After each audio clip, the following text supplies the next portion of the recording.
Yo, what's up, guys? I went to a brand new video on Prize Picks. Today I got plays for you for NBA, but mostly Thursday Night Football. We got 4 games of NBA, so I'm going to hop into some quick picks there. But we got a big Thursday Night Football game. We get the Bills going up against the Texans.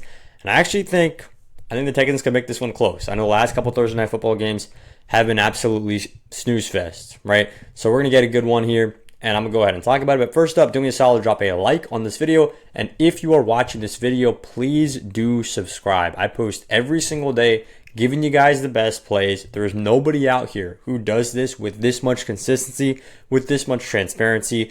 Go ahead, drop a subscribe. You literally have unlimited subscriptions on YouTube. So you never miss an upload. And then you can just keep cashing with us all the way throughout the season. Also, make sure you're signing up on the free plan. This is the winnable.com/bam. That's the first link in the description. And once you guys sign up for the free plan, you can join the Discord. Discord's where we chat, where I drop extra free plays. It's a great time. Make sure you're in there. Now, let's go ahead and talk about some plays for the NBA games first. I said I was going to do NBA first, and we're actually just going to talk about a couple of games here, starting off with Clippers versus Magic. So, This Magic team has been straight up disappointing, right? There's really been no other way to describe it. But the Clippers have also been kind of the same thing, just on the other conference, right? The levels of disappointment that we've seen in both these teams are quite high. But if there's one guy who I just had to go to be a solid player for the Clippers every single night, night in, night out, it's Zubac. Zubac, especially on the rebounds, right? 10.5 rebounds for him. He's averaging 10.8 on the season, but you can really tell that number is being dragged down by a bunch of slow starts he had right here, right?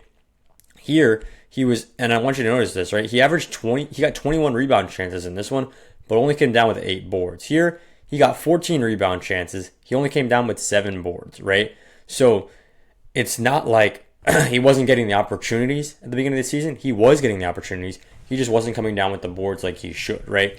But then you see games more recently, he's getting 20 plus rebound chances very consistently, and he's hitting his line of 10.5, right? If you look at this Orlando Magic team, they're pretty good, right? They're a middle of the road defense when it comes to rebounding allowed, middle to high, right, defense.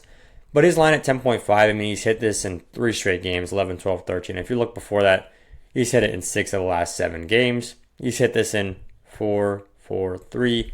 He's hit this in 9 of the last 11 games, right? So his stats are just way too good to pass up. And if we look at other players who, are similar to him against the Magic, Sengun hit his line. He got 12. Mitchell Robinson hit his line. He got 8, right? So those are the kind of players that are similar to Zubac and how they've performed against the Magic, and they've done well, right? So it makes no sense not to take Zoo on the over here at 10.5. But 76ers versus Bucks, we could talk about that, but I got my eye on a different game. It's Hawks versus Spurs, because I think De'Aaron Fox is going to have a great game. Now, why is Fox going to have a good game? Because he's going to be having the ball in his hands so much. Wemby's out for this game, right? Wemby's out, I believe it's 2 weeks.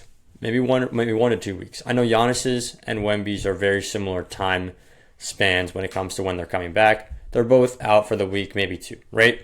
So De'Aaron Fox right here, he's going to be the initiator. He's going to be that guy for this team.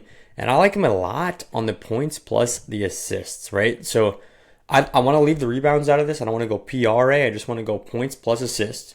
And the reason we're doing that is because those are the kind of buckets, those are the kind of assists that you get when you have the ball in your hands, right? De'Aaron Fox is going to have the ball in his hands so much in this game. He's going to, be a bucket getter. He's hit this. If we look at the last few games, right? Here, didn't hit, even though he's playing quite a few minutes, right? But I want you to look at the amount of times, right? Now, here's a major difference, right? The amount of times he's taking shots, right? Did not actually take very many at the beginning. Wasn't coming down with the shots. Last few games, he's been a lot more solid. And now, if you think this is where his average should be, right? He's now getting an extra bump because Wemby's out, right? Wemby's going to be out in this game. And if we just look at, I'll show you guys exactly what I'm talking about. We should look at this is not good. Without Wembanyama, right? Without Wembanyama, and then see if I can go over to that side, right? Well, this isn't a perfect graph because a lot of these times he wasn't even playing for the Spurs. So I'm probably just gonna ignore that. Ideally, this, that's a perfect, filter to look at how has De'Aaron Fox played in the past when he doesn't have Wembanyama, right? This time it's not gonna work because he really didn't play all that many games with Wemby. I think there was like, what, 2 games? Maybe like 50 minutes they had together on the court before Fox and Wemby were, not playing at the same time. They're both injured. Anyways, this is going to be a great opportunity for Fox to prove himself, be the initiator of the team. I like him on points plus assists. Now, let's move in to the reason why you guys are all here, right?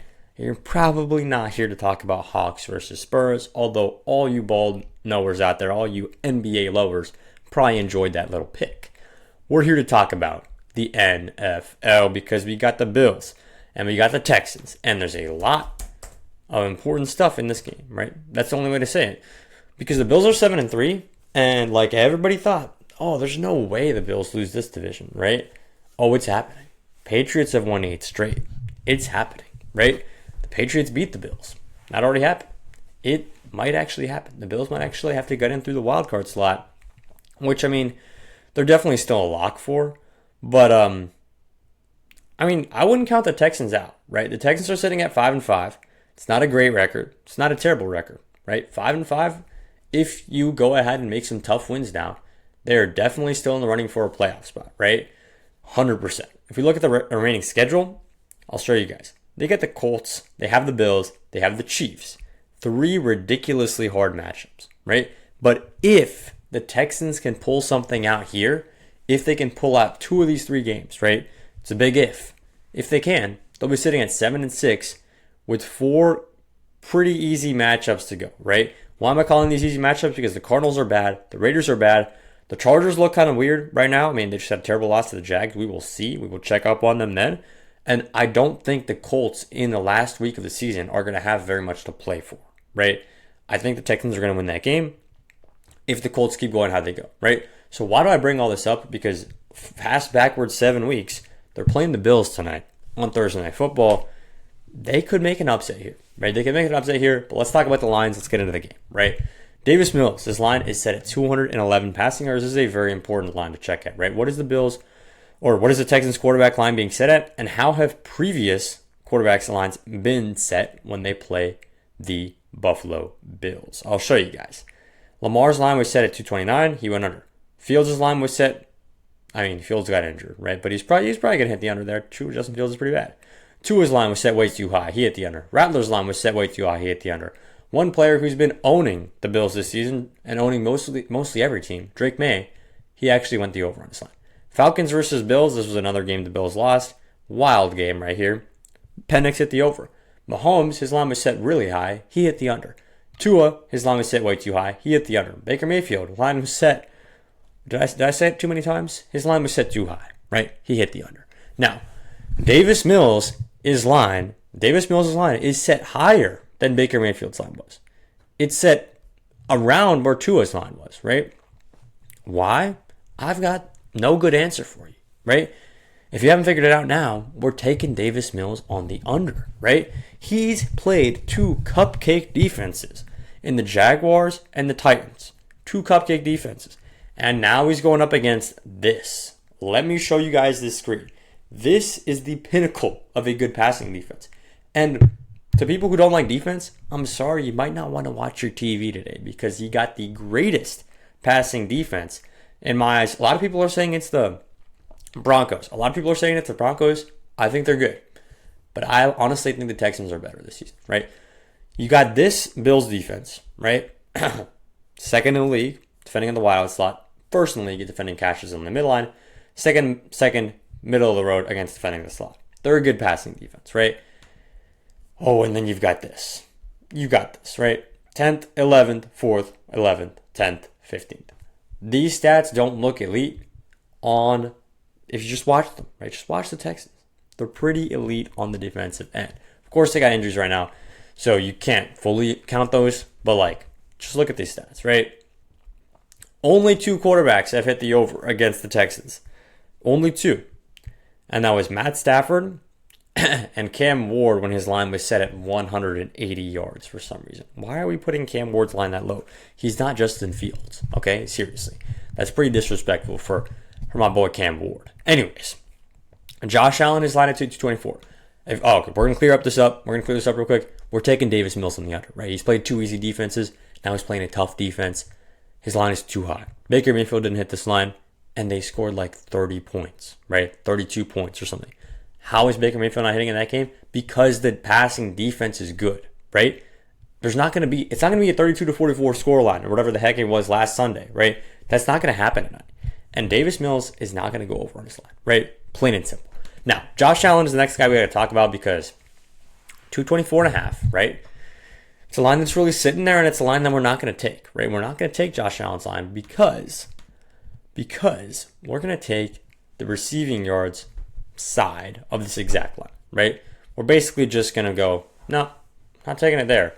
I'd rather take the receiving yards end. And the guy who I'm actually going to take is, well, I don't know if you can fully count. We'll get to that play in a bit. We'll get to that play in a little bit. The guy I'm actually going to take is, I'm not going to fade this man. I'm not going to fade Tyrell Shavers after he had a bomb week, right? He had a great week in this game. 5 targets, 4 receptions, 90 yards. So that's obviously a great stat line, right? He's only played 54% of the snaps, right?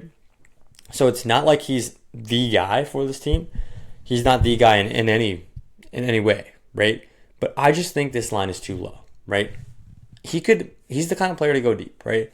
He's not the kind of player to get targeted by the Texans' number one, cornerback. It's not going to happen, right? Texans are not going to put all their attention towards Shavers.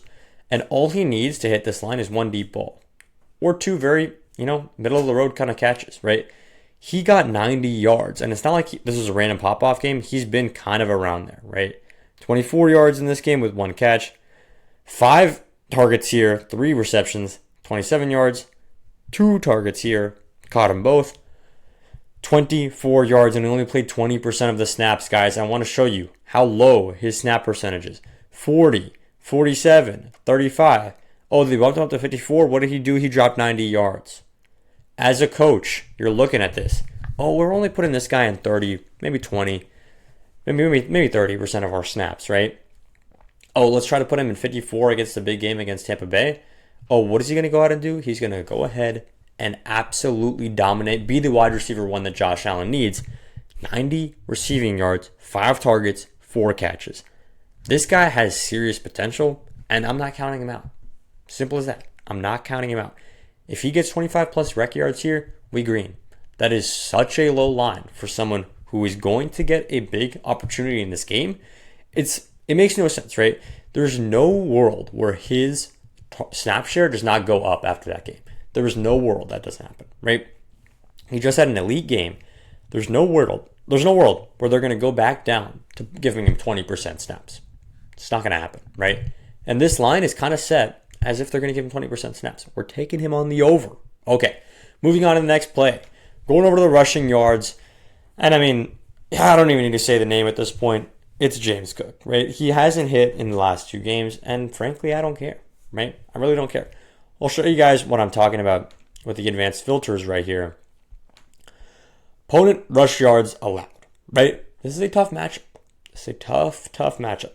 Opponent rush yards allowed, they're up there, right? The Texans are up there. If you look at the defensive ranks, 4th against the zone, where he's averaging a ridiculous 6 yards per carry, by the way, and 11th when they're man, right? But they don't play man all that much, right? They play all man. They play zone more often than not. But, there's just, you can't stress it enough, right? The impact that James Cook has on the game is great. It's absolutely great. And this type of game where both defenses are super solid, this is going to be, especially against the pass, this is the type of game where it's going to be defined by either 1 or 2 explosive plays, right? That's why we're taking a guy like Shavers.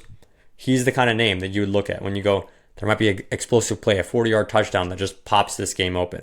It's going to be Shavers, who's got the name on that, right? Or it's going to be a grind-out game, fully focusing on the run, right? And I think that might actually be the case. More likely than not, that's the direction these teams are going to go. Because Davis Mills is not a solid enough quarterback to take on this Bills passing defense. And the Bills, as much as we love Josh Allen, his receivers, frankly, are not good enough to dismantle the Texans passing defense, right? It's literally the immovable object against the immovable object, right? There's no unstoppable force playing here. You could say it's Josh Allen, but he's got no help, right? James Cook is where they're going to give the ball. And am I saying he's going to drop 216 yards like he did against the Panthers with multiple 40+ yard rushes? No, no way. But I think they're going to get him a ton of carries in this game. He got 28 offensive snaps and 19 rush attempts in this game, right? He got 37 offensive snaps and 16 rush attempts last week. I think he could pop for 20+ rush attempts in this game. And if he just averages a tame, say, what would it be? 4 rush attempts, right? 3.5 to 4 rush attempts per carry, or rushing yards per carry, he's going to hit this line, right? So if he goes for a lot of attempts, which is exactly what we're projecting because of the type of game it's going to, you got to look at the game script. You don't just look at the green bars and the red bars and make your decision. That's what a noob does. You're watching this video because you know better than that. You're still watching me after 15 minutes because you trust me and you know that this guy has the stats. This guy knows what he's talking about. This guy has greened out in the past and he's doing it again tonight, right? James Cook on the over, 73.5. Give it to me. Now, we're going to hop over to Onyx for this last play because I don't even use this very much. I just use it to just talk about the plays because I like the interface. You can't hate me for that, right? It looks pretty cool. But let's go ahead and talk about this one. You got Bills going up against the Texans. Bills are at -6 for this one. Texans are at +6. And the over-under is set very low, right? 43.5 is super low for this game. But what we're going to go ahead and do is build out a little bit of a parlay. So, okay, first of all, straight off the bat, I'm going to give you a bonus pick real quick. This might be the easiest money you'll make all year. James Cook at -110. I'm not sure if this is a typo. I feel like this should be -170, and you're getting it for literally -110. Go ahead and take it. Go ahead and take it, right? James Cook at -110. I mean, what are we doing there? Well, actually, what are we doing? That's not what we're here to talk about, though. That's not at all what we're here to talk about. We're here to talk about the plays. But go ahead and take James Cook while you're at it, right? The play that I'm going to be targeting, right? I don't know why I'm scrolling down. It's already here at the top. The play that I'm going to be targeting is the total, and we're going right here. 41.5 on the over. Now, I've been talking this whole time about how these defenses are locked down, and I believe that. The defenses are locked down. But there's a time and a place for taking the over, and this time is perfect. It's on prime time. These teams are very good at defending, right? Josh Allen's on the road. But the line is quite simply set too low, right? And this is a perfect instance of, in betting, the margins matter, right? The margins matter. And if anybody tells you, oh, it's just 1 or 2 points, right? That's not a big difference, right? They're lying to you. Or they just don't know ball, right? Or they don't know betting. They're probably a losing better, right? They probably don't want to tell it to you. But in betting, anybody who knows what they're talking about will tell you this. The margins matter. If this line was 44.5, we would not take it. If this line was simply 3 points higher, we would not take it. We might even be looking at taking the under, right? But because it's this low, because we can get it for very good odds at 41.5, we are hitting this every single day of the week, right? 41.5, Bills at Texans. That's my last play of the day. I appreciate you for watching to the end. Drop a like, drop a comment, subscribe, like I said at the very beginning of the video. And I'll see you in the next one once we cash.